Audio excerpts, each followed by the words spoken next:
Greetings and welcome back to Room 303 and our talks with Walt as we are calling our readings through the deathbed edition of Walt Whitman's Leaves of Grass. We turn now to Song at Sunset, poem 5 of the 17 of Songs of Parting. Now some have qualified this as their favorite poem in Songs of Parting. Some actually qualify this as their favorite poem in all of Leaves of Grass. If you've been reading our stuff and our assumptions of that, you've been with us at learnstrong.net right from the very beginning, and that you've started with that first word come. We're going to see that word here played with, all the way up to and including a set of comments that were introductory to Songs of Parting, and then we just finished with thoughts. If you've been working with us, you're going to recognize how so much of a poem like this is a culmination. One of the things that makes Whitman amazing as an integralist, as we commented on it, is his capacity to bring together the head and thought and the heart and emotions in some kind of a synthesis, I said integral, that reminds us of a few other poets. Maybe Dante comes to mind in that regards.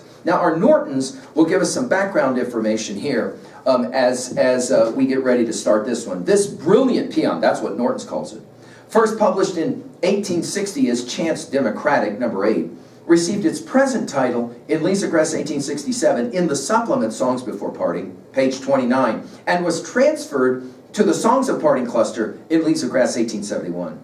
In the Barrett manuscript, the title reads, A Sunset Carol. In Whitman's 1860 blue copy revisions is the same title with 2 words in the margin opposite, finale and religious.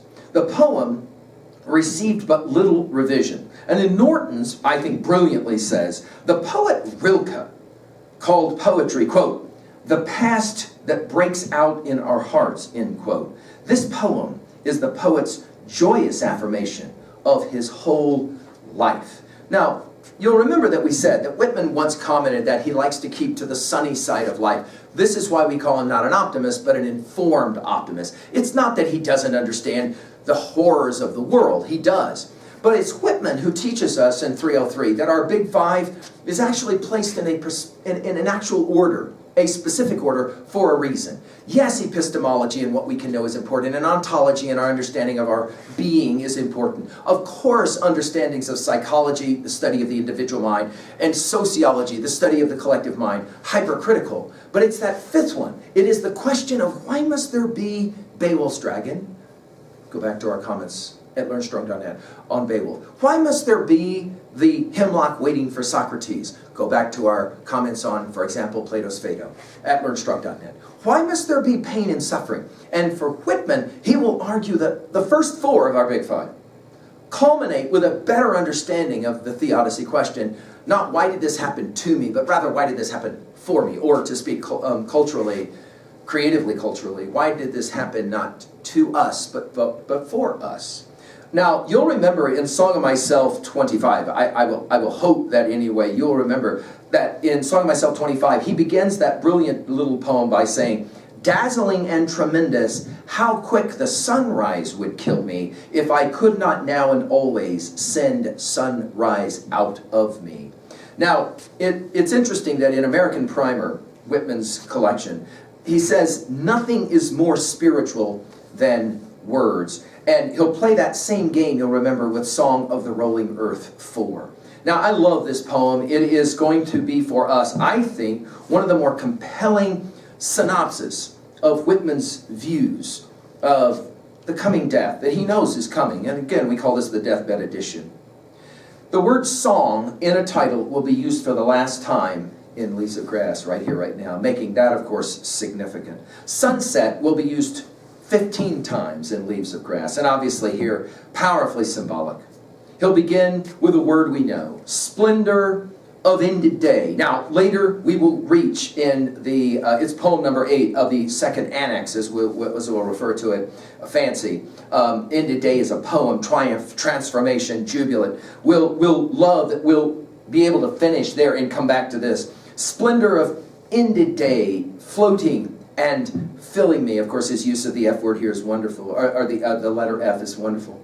Our prophetic, there's a lot of starting from Pomenak here. 10 will take us to his first use of prophetic. Our resuming the past, right? Inflating my throat, and this takes us to starting from Pomenak 11. You divine average. You'll remember that phrase from starting from Palmanac 10.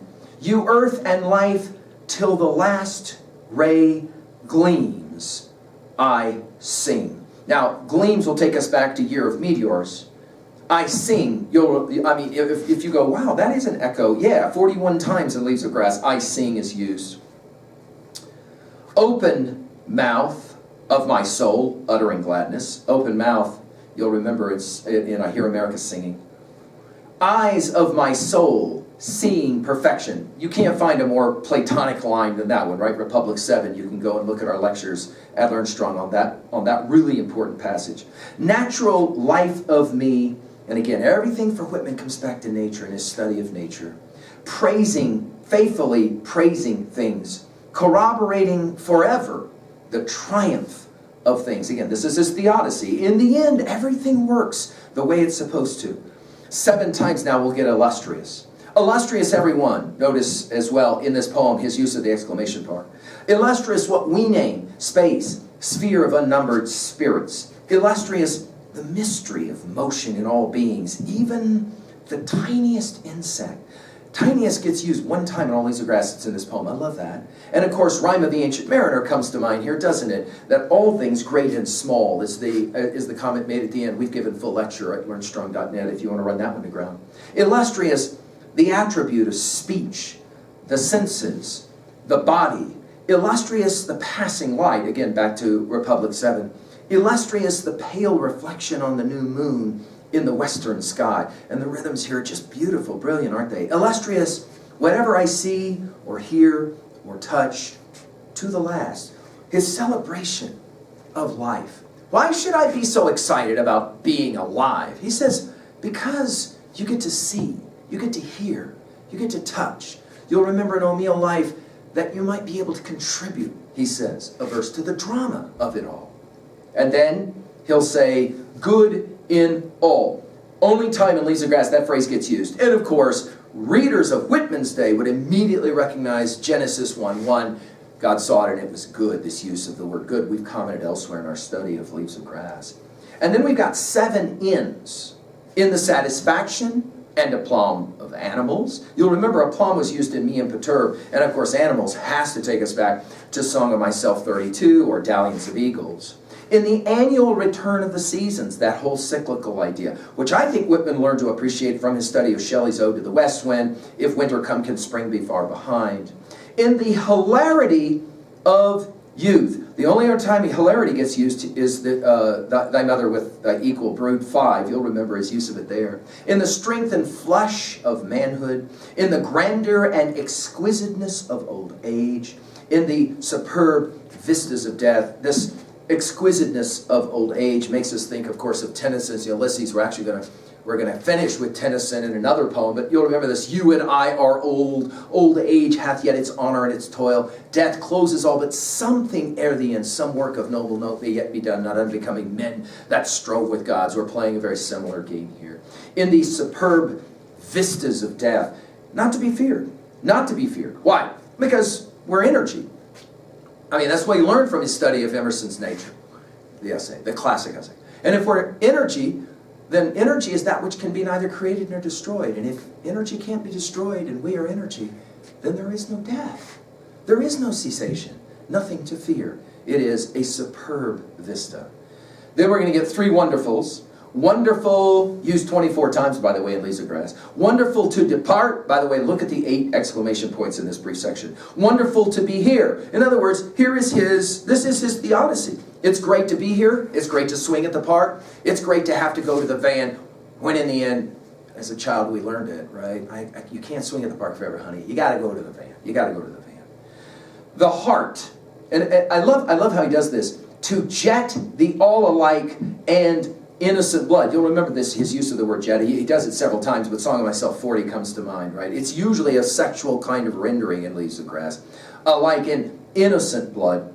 To breathe, now we've got these twos happening. To breathe the air, how delicious. You'll remember that word from I Hear America Singing. To speak, to walk, to seize something by the hand. This grabbing, I told you, hugging, grabbing, embracing. I think he learned all of this from his study of Milton's Paradise Lost, and we've read fully at learnstrong.net on Paradise Lost, but you'll remember at the very end, they're hand in hand, Adam and Eve, as they leave.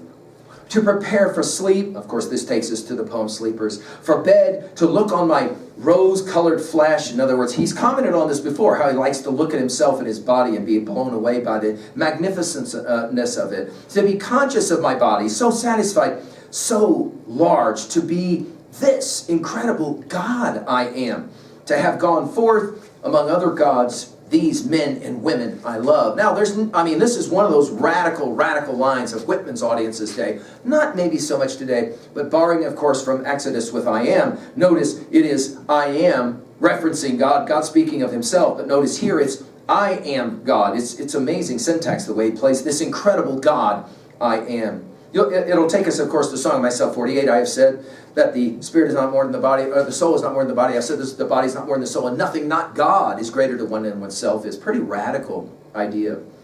He'll give one more wonderful how I celebrate you and myself, taking us back, of course, to Song of Myself 1. How, now we get these 7 hows, how my thoughts play subtly at the spectacles around. I'm going to get 7 exclamation points. Again, his use of the word play. We obviously have to think of our Wittgenstein when we hear the word play, but this idea that everything is about play, the play of life.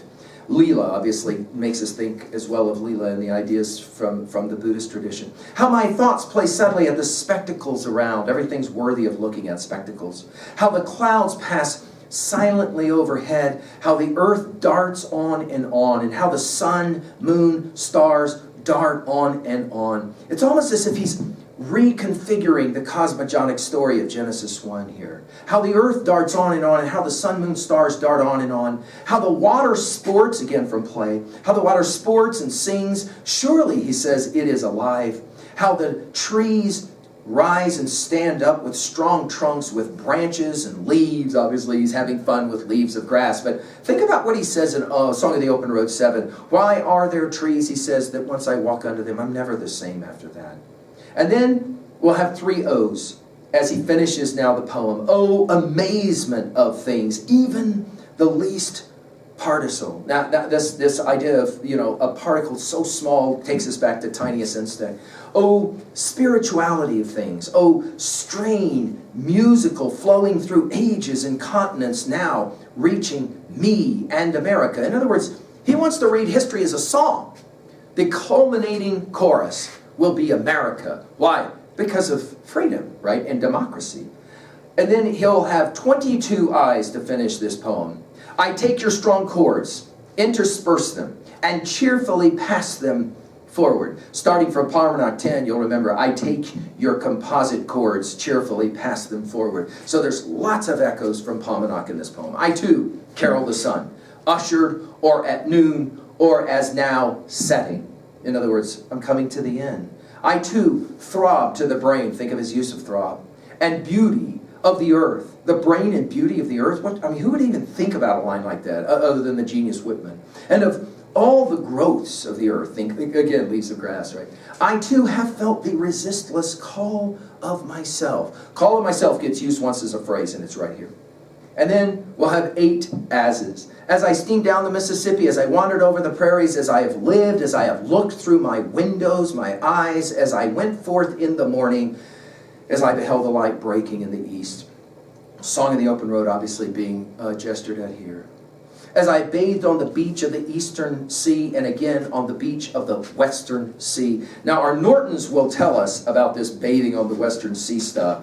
That Whitman never actually, as we've said before, reached the Pacific in his travels. But from the times of the Greek navigators, the Western Sea has been in the common stock of poetry as a symbol for the far off or unattainable. Think about, for example, Tennyson's Stars of the Western Sea in a Song of the Princess of 1847, which was familiar to Whitman. As I roamed the streets of inland Chicago, it's interesting that that's the one that he picks, this one city that he picks. Whatever streets I've roamed, or cities, or silent woods, or even amid the sights of war. We think of drum taps. Wherever I've been, I have charged myself with contentment and triumph.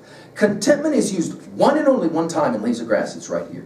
Triumph will take us back to starting from Paumanok 19. A whole lot of Paumanok in this poem. I sing to the last, the equalities, modern or old. Again, this integralist thinking. I sing the endless finales of things. This is the only use of finales. Finale will be used, however, in Finale to the Shore, poem 11, or we're 11 poems away at the end of Songs of Parting. I say nature, capitalized to echo, of course, Emerson's classic essay of 1836. I say nature continues. Back again to Song of Myself 6. Glory continues. I praise with electric voice, for I do not see one imperfection in the universe. Everything is good. Again, back to Genesis 1. And I do not see one cause or result lamentable at last in the universe. Lamentable, only other uses, Faces, Part 2. Oh, setting sun. We're back to our old Fulich. Though the time has come. What's the first word in Leaves of Grass, right? The word come. I still warble under you. You'll remember warble from Give Me the Splendid Silent Sun. If none else does, unmitigated adoration. Unmitigated use used one time in Leaves of Grass, and it's right here. Of course, adoration, Proud Music of the Storm 2, and Prayer of Columbus. Well, what are we going to do with an amazing little poem like this? Well, I think at 2A he's saying that life is in every way wonderful, worthy of adoration. If you are an individual who struggles with seeing the sunny side of life, you need to pick up Leaves of Grass, and especially poems like this. I love the repetition of the key words in this poem. And of course at 3A, Wordsworth's Tintern Abbey comes to mind, and so I dare to hope, though changed no doubt from what I was when first I came among these hills. That idea of dare to hope is central. I want to, we've been talking about Tennyson. Think about Tennyson's Crossing the Bar. 1889, this poem is published. Sunset and evening star, and one clear call for me. And may there be no moaning of the bar when I put out to sea. But such a tide as moving seems asleep too full for sound and foam, when that which drew from out the boundless deep turns again home. Twilight and evening bell, and after that the dark. And may there be no sadness of farewell when I embark. For though from out our bourne of time and place the flood may bear me far, I hope to see my pilot face to face when I have crossed the bar. Well, to finish, what do you think of the optimism, the informed optimism of this poem? And is it moving you, challenging you to not just use your head, but your heart? Thank you.